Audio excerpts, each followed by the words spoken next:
I thought they both pretty much said the same thing. That short version is had a rough start in terms of adjusting to the new system and figuring out what exactly Coach Scott wants from me in terms of, and as it relates to all the new players and then knew everything that was going on.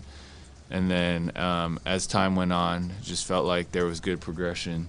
There was improvement throughout the course of the year and all the way up until the end. I think that was the 30-second summary that they gave me, and I would say it's accurate. What did you think allowed you to, I guess especially after the All-Star break, it seemed like you started to really become comfortable offensively especially? Yeah, it's funny. Mitch asked me the same question. I think for me, from a personal standpoint, just getting away helped. When you're in it and you're trying to figure everything out and you're trying so hard every day, sometimes the best thing to do is actually just not to try and just to get away for a little bit. That was helpful for me. I think from a team standpoint, we started changing things up just with injuries and guys going down. We started speeding up the game, opening up the floor, moving Ryan to the stretch four, running a lot more random pick and rolls and drags and angles. And it's no surprise that's what I'm most comfortable in. That's what allows me to flourish. And so I thought that as we evolved into that as an offense, in terms of the offensive end of things, and again, more injuries and extended playing time and things like that. I think it all just kind of went in together, and I was able to just kind of get more of a rhythm, get more comfortable with the system and what's going on. And I think that's, it was just a lot of things happening at once. Hey, Jeremy, what are your priorities for free agency? My priorities for free agency. I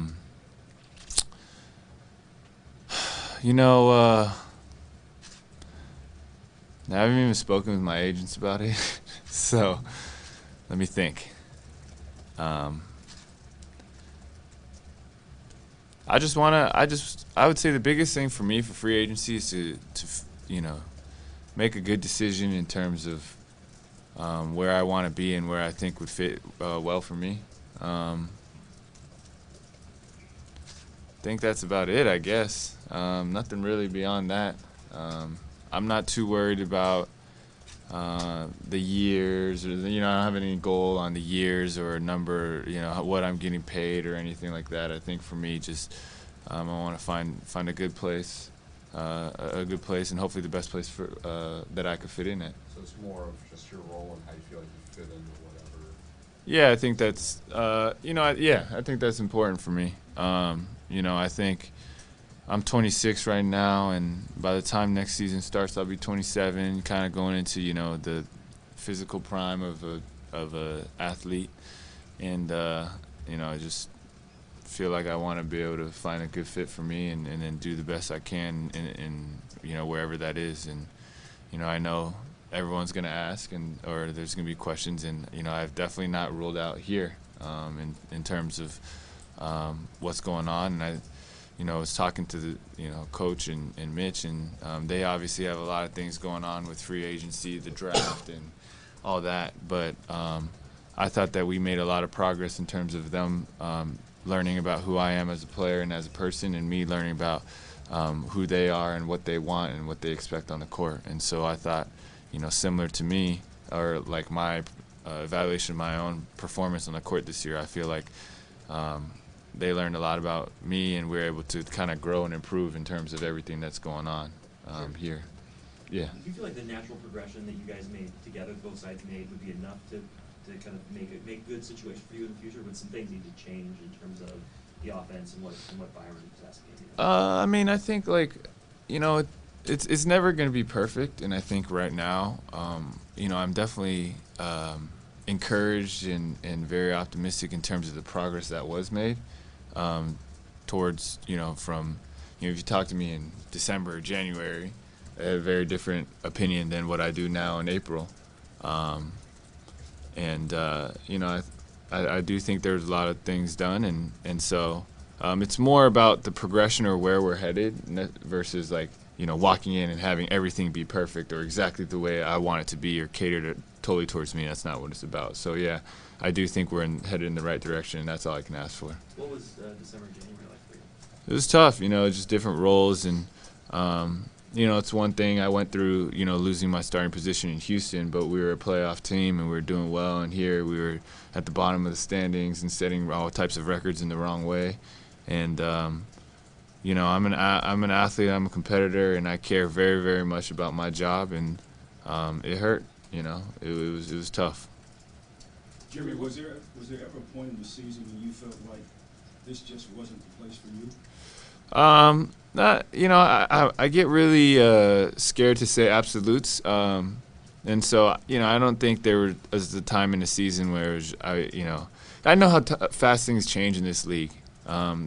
There was a time when I thought I would never be a part of this league, and then when I did get into the league, there's times when I thought this league wasn't for me. So now, when I go through tough situations, it's more about trusting God and having that faith that everything. He has a perfect plan, and he can change things overnight. If anyone knows that, I know that. Things can change overnight. And so I never really, like I said, even now sitting here, I'm not ruling anything out. And I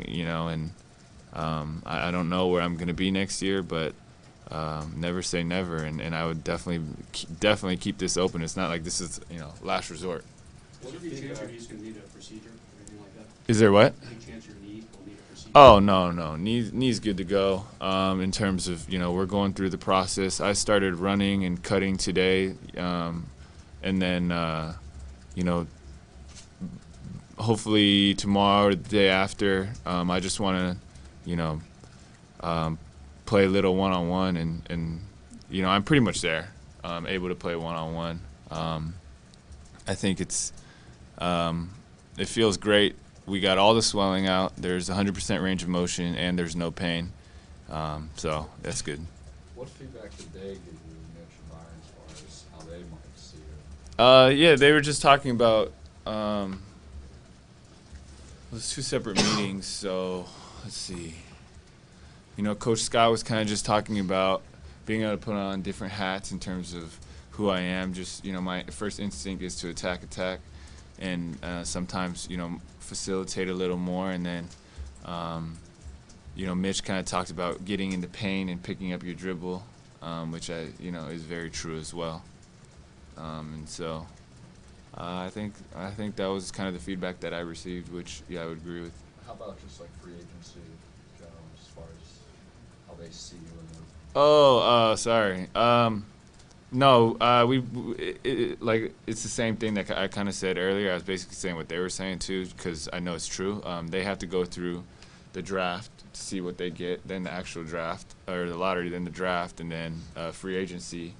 I think for me, that's kind of why I just haven't really thought or talked much about it. It's just like I know there's a lot of missing pieces that have to fall into place before I really know what everything's going to look like in regards to me.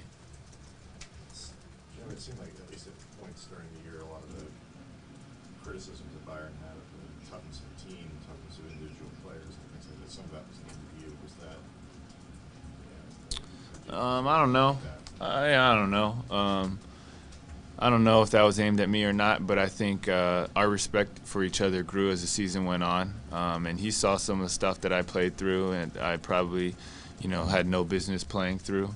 And I think, toughness is not about how loud you verbally talk or whatever. I think toughness is showing up every day and doing your work. I think toughness is, sacrificing for the team and still giving your best effort, finding a way to get it done, and finding a way to be effective and to improve. And I thought those were things that I did throughout the course of the season. And like I said, his respect for me and my respect for him, has grown just steadily throughout the course of the season. How so?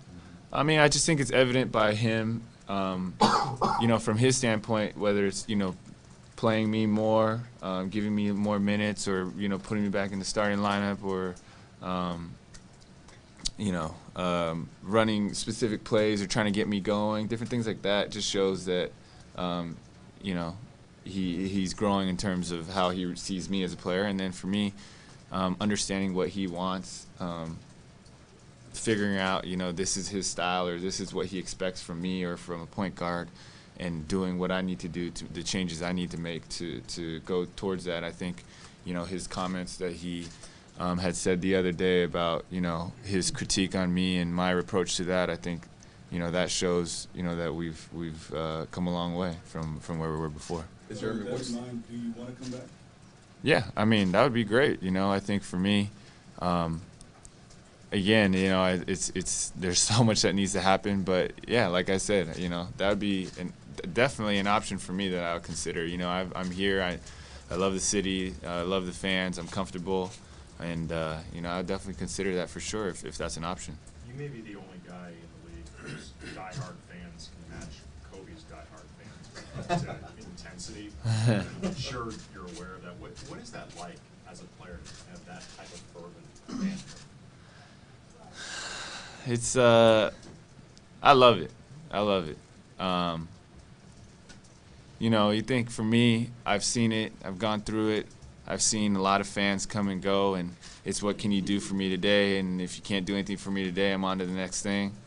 But my real fans, my true fans, they're with me till I die. And I know that, I love that, and I appreciate that. And I'm so grateful for that. Yeah, they're the best. They might annoy other people, but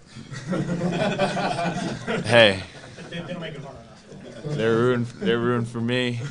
I'm not gonna complain. Is it hard though? Because so much of it is, I think they're protective of you, but they're also protective of sort of you as a concept, as a Chinese basketball player, as all these different things that you kind of represent. Right. As one person,